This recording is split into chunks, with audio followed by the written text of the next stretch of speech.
7ই November বিপ্লব ও সংহতি দিবসে জেলার সম্মানিত নেতৃবৃন্দ, বিভিন্ন উপজেলা থেকে আগত সম্মানিত নেতৃবৃন্দ, অঙ্গ এবং সহযোগী সংগঠনের নেতৃবৃন্দ, সমাবেত উপস্থিতি, আসসালামু আলাইকুম। কারণ আমাদের সময় কম, আমাদের নামাজ, সবাইকে একটা জিনিস, আমরা র্যালি শুরু করবো, সবাই 5:20-22-এর মধ্যে আজান দিবে, এই বিষয়টা আপনাকে খেয়াল রাখতে হবে, লক্ষ্য রাখতে হবে। যার কারণে আমি আর বক্তব্য বাড়াবো না। আমরা এই 7ই নভেম্বর কিভাবে পেয়েছে,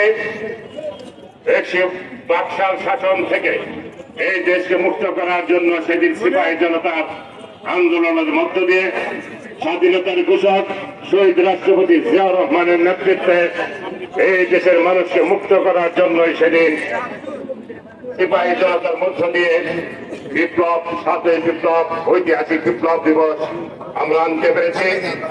আমরা এই স্বাধীনতা সংগ্রাম থেকে শুরু করে অদ্যাবধি পর্যন্ত বিভিন্ন আন্দোলন সংগ্রামে যখন দেশ ক্রান্তিকাল অতিক্রম করেছে, তখন এই দেশের মানুষ বাংলাদেশ জাতীয়তাবাদী দলকে সামনে নিয়ে পক্ষ দিয়েছে এবং জাতীয়তাবাদী দলের নেতা, বাংলাদেশ জাতীয়তাবাদী দলের সভানেত্রী, চেয়ারপারসন আমাদের মা বেগম খালেদা জিয়া, জনাব তারেক রহমানের নেতৃত্বে আমরা প্রতিটি ষড়যন্ত্রকে মোকাবেলা করে আজকে আমরা একটি মুক্ত আকাশে পদার্পণ করেছি। সেই সময় আগামী 26 সালের ফেব্রুয়ারি মাসের যে নির্বাচন ঘোষণা দিয়েছে, ইতিমধ্যে বিএনপি থেকে প্রার্থী ঘোষণা দিয়েছে। আমি সাধারণ সম্পাদক ইতিমধ্যে বলেছেন, মনোনয়ন পাওয়ার আগে নানান বিভেদ থাকতে পারে, প্রতিদ্বন্দ্বিতা থাকতে পারে।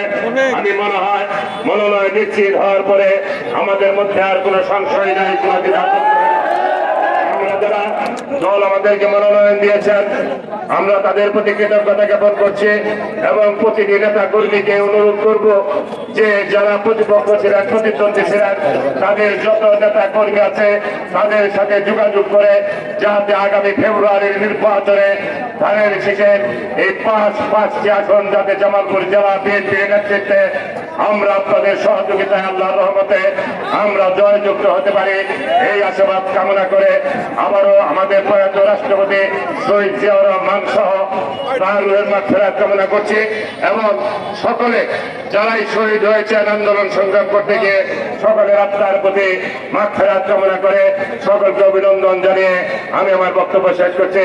সকলে সুস্থ থাকবেন, ভালো থাকবেন। বাংলাদেশ জিন্দাবাদ, জাতীয়তাবাদী দল জিন্দাবাদ, শহীদ জিয়াউর হক, খালেদা জিয়া জিন্দাবাদ, তারেক রহমান জিন্দাবাদ, মরহুম ব্যারিস্টার আব্দুল সালাম তালুকদার বেহেশতবাসী হোক। আসসালামু আলাইকুম।